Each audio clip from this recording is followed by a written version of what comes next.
ขอก็ได้กันเนาะหัวสั้นลำวง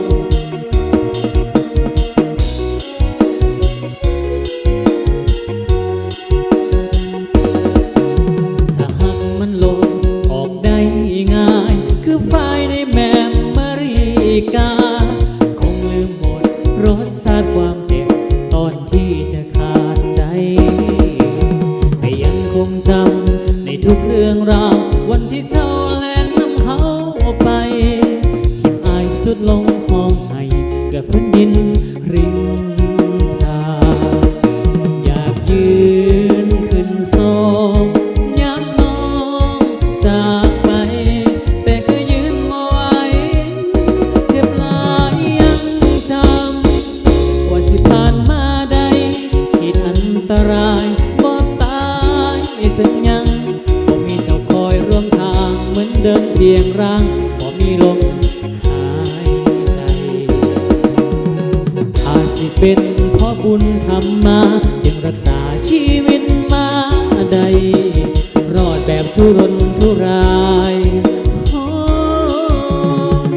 ขีดอันตรายจะหักมันลงออกได้ง่ายคือไฟในแมมเมรีกาคงลืมหมดรสชาติความเจ็บตอนที่จะขาดใจอยากยืนขึ้นโซยามน้องจากไปแต่ก็ยืนมาไว้เจ็บหลายยังจำว่าสิผ่านมาได้ขีดอันตรายบ่ตายจึงยังบ่มีเจ้าคอยร่วมทางเหมือนเดินเพียงร่างแต่บ่มีลมหายใจอาจสิเป็นเพราะบุญทำมาจึงรักษาชีวิตมาได้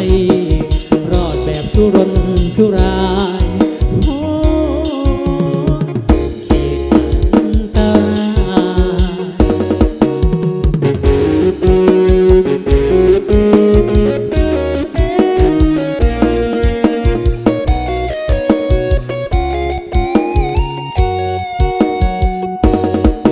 อยากยื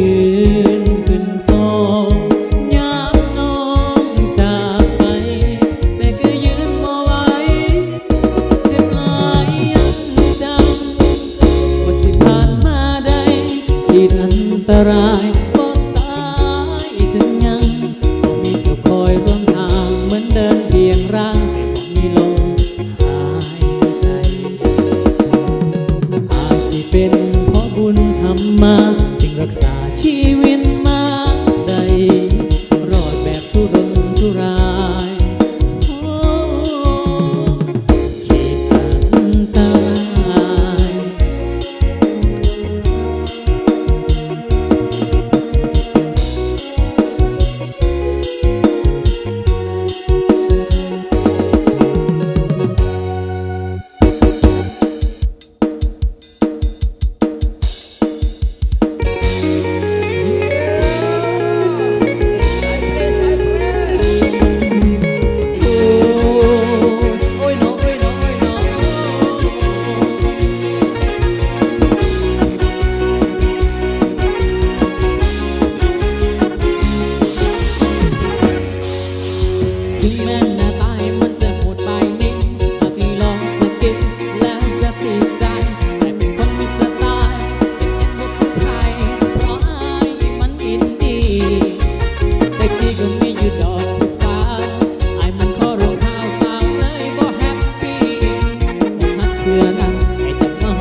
บอกกระเป๋าเอาบ่ไอ้โคตรเอาบ่รถใส่มีบ่เกินสำบังบ่แต่ปักไปนอกของคุณถึงบ่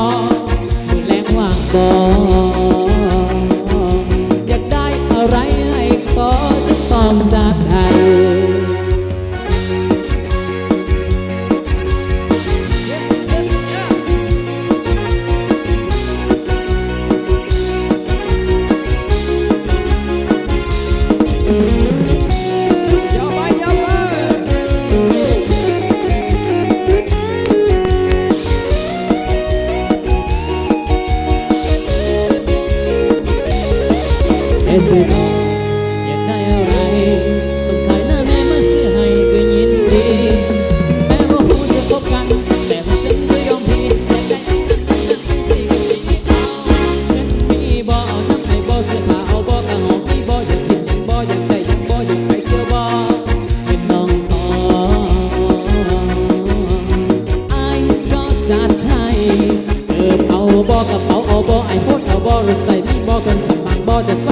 ก็คุณปิดบ่แรงวางบ่อยากได้อะไรให้ขอชิ้นทองจากไทย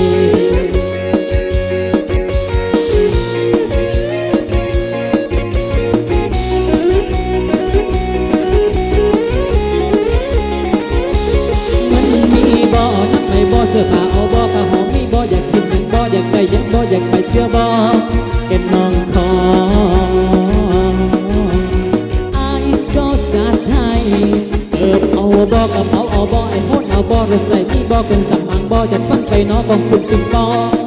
แรงมากบ่